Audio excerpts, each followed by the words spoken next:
हीर Ranjha film का एक गीत था जिसका एक अंतरा था। किसको सुनाऊं हाल दिले बेकरार का, बुझता हुआ चराग हूं अपने मजार का। ऐ काश भूल जाऊं मगर भूलता नहीं, किस धूम से उठा था जनाजा बहार का। जी, जनाजा, दुख।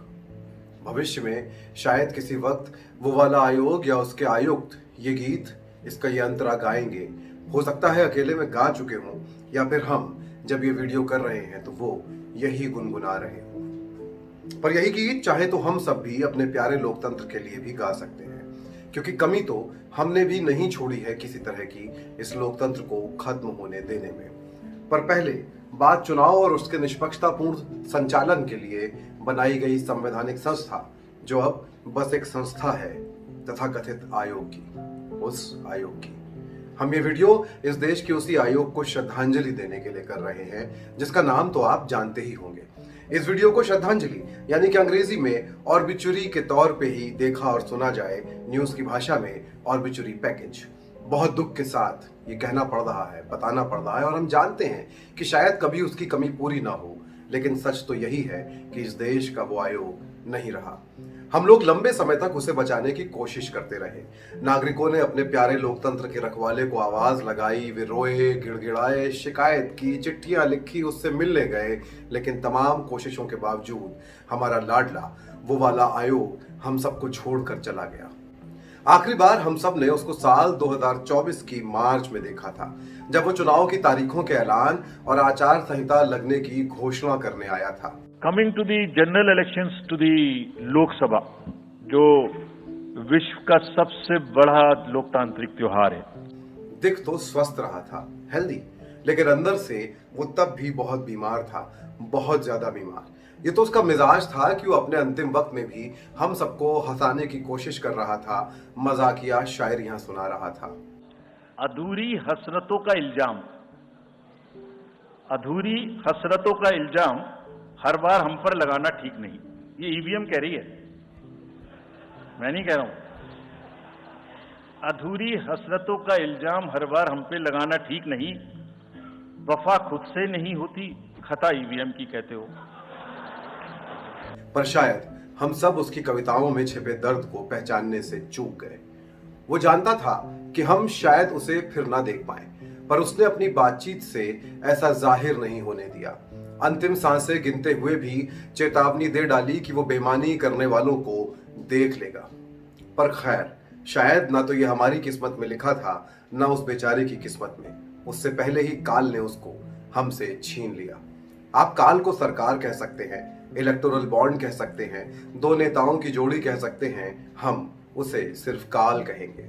जैसे जाने वाले को हम सिर्फ फलाना आयोग कह रहे हैं, उसे कोई नाम नहीं दे रहे। वैसे भी अपने आखिरी दिनों में वो सिर्फ फलाना आयोग ही रह गया था, क्योंकि उसके शरीर में इतनी ताकत ही नहीं बची थी कि वो कुछ कर सके। विपक्ष के कुछ नेताओं को उसने किसी तरह नोटिस भेज तो दिया कि आचार संहिता का उल्लंघन मत करो, और कुछ के प्रचार पर रोक भी लगा दी, लेकिन सत्ताधारी दल की खबर शायद जब तक उस तक पहुंची वो अपने होशो हवास में नहीं बचा था। अंतिम शैया पर पड़े पड़े उसने पीएम की हेट स्पीच भर सुनी। और पहले जब उनकी सरकार थी, उन्होंने कहा था कि देश की संपत्ति पर पहला अधिकार मुसलमानों का है। इसका मतलब ये संपत्ति इकट्ठी करके किसको बांटेंगे? जिनके ज्यादा बच्चे हैं उनको बांटेंगे। घुसपैठियों को बांटेंगे। धर्म के नाम पर वोट मांगने का आचार संहिता का सीधा उल्लंघन देखा। मोदी को 400 सीटें चाहिए ताकि कांग्रेस अयोध्या में राम मंदिर पर बाबरी ताला ना लगा दे। भाजपा नेताओं की संविधान को खत्म करने बदलने की धमकियां भी सुनी। इसके लिए कई नियम बदलने होंगे, संविधान में संशोधन करना होगा। इसके लिए कई नियम बदलने होंगे, संविधान में संशोधन करना होगा, और बहुत सारे काम करने। सरकार के 272 तो भी बन जाता है, लेकिन 272 की सरकार संविधान में संशोधन नहीं कर सकती। उसके लिए 2/3 बहुमत से अधिक सीट चाहिए या नया संविधान बनाना, तो इसलिए झूठ सुने। मैंने सत्य रखा देश के सामने। कांग्रेस आपकी संपत्ति छीनकर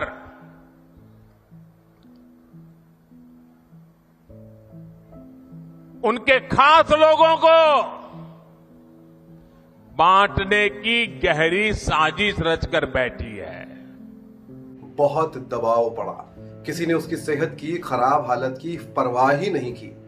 आखिरकार उसने किसी तरह दोनों पार्टियों को खत लिख दिया कि आप लोग संभल जाएं।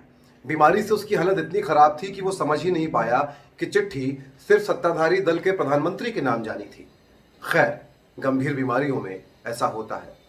और फिर उसने घटिया और मुसलमानों का अमानवीकरण करने वाले वीडियो देखे, सत्ताधारी दल के नेताओं का जहरीला मजहबी भाषण सुना। इस देश में रहना है तो जय श्री राम, और जिसे जय श्री राम नहीं कहना है तो वो पाकिस्तान जा सकता है या हिंदुस्तान।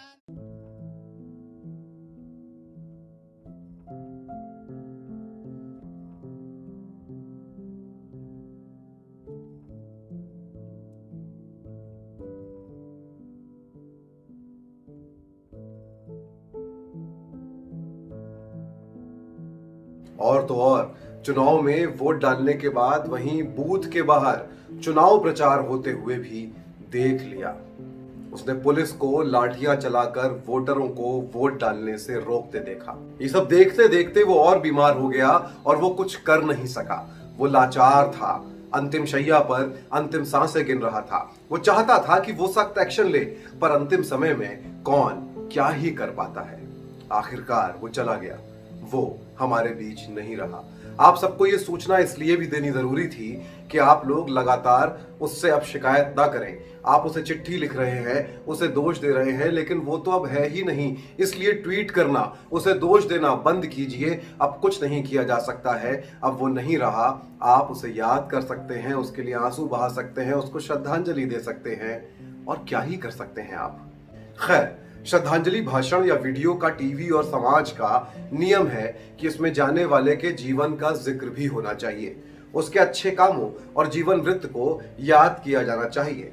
तो हम आपको बताना चाहते हैं कि इस देश में उस आयोग की स्थापना संविधान के लागू होने के एक दिन पहले यानी कि 25 जनवरी 1950 को की गई। क्यों की गई स्थापना? क्योंकि संविधान लागू होने यानी कि गणतंत्र बनने से पहले हमारे पास चुनाव कंडक्ट कराने और निष्पक्ष ईमानदारी से बिना भय के लेवल प्लेइंग फील्ड यानी कि सभी दलों को बराबर चुनाव लड़ने का मौका, सब लोगों को चुनाव लड़ने का मौका देने वाली संस्था हो। इस आयोग पर आरोप पहले भी लगे।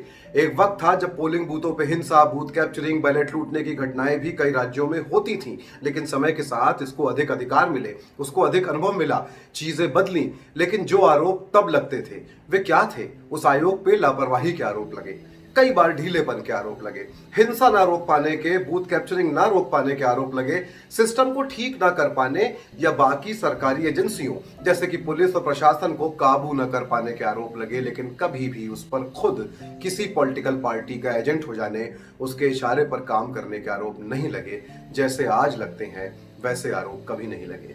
पर क्या वो आयोग सोशल मीडिया देखता है, लोगों के बीच जाता है? जाना चाहिए था, क्योंकि अब जो आरोप उस पर लगे वो किसी विपक्षी दल की तरफ से ही नहीं आए।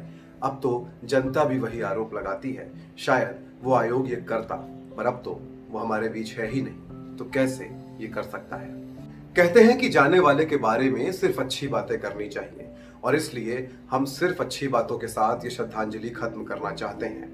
वो बहुत अच्छा आयोग था, जीवन के अंतिम दिनों में कमजोर हो गया था, रीढ़ की हड्डी में गंभीर बीमारी हुई थी, घिसट कर ही चल पाता था, कई बार चल नहीं पाता था। ऐसे में उससे शिकायतों का क्या मतलब? जिस तरह का जीवन अंतिम समय में वो जी रहा था, उससे अच्छा था कि वो चला ही जाता। उसे उसके कष्टों से मुक्ति मिल गई, और आपको रोज रोज की आपकी चिड़चिड़ाहट और शिकायतों से। अब वो की जगह आप चुनाव, लोकतंत्र, शर्म, जो चाहे अपनी मर्जी से भर सकते हैं। हाँ, हमको पता है आपकी आंखों में भी आंसू हैं, पर उसके असमय जाने से ज्यादा अपने भविष्य और लोकतंत्र के भविष्य को लेकर। पर जाने वाले को कौन रोक पाया है? अब उसका अधूरा काम नागरिक के तौर पे हम सबको ही करना होगा। वादा कीजिए कि आप उसके मिशन को अधूरा नहीं रहने देंगे। एक बार फिर जाने वाले को श्रद्धांजलि। हम तुमको कभी नहीं भूल पाएंगे, फलाने आयोग।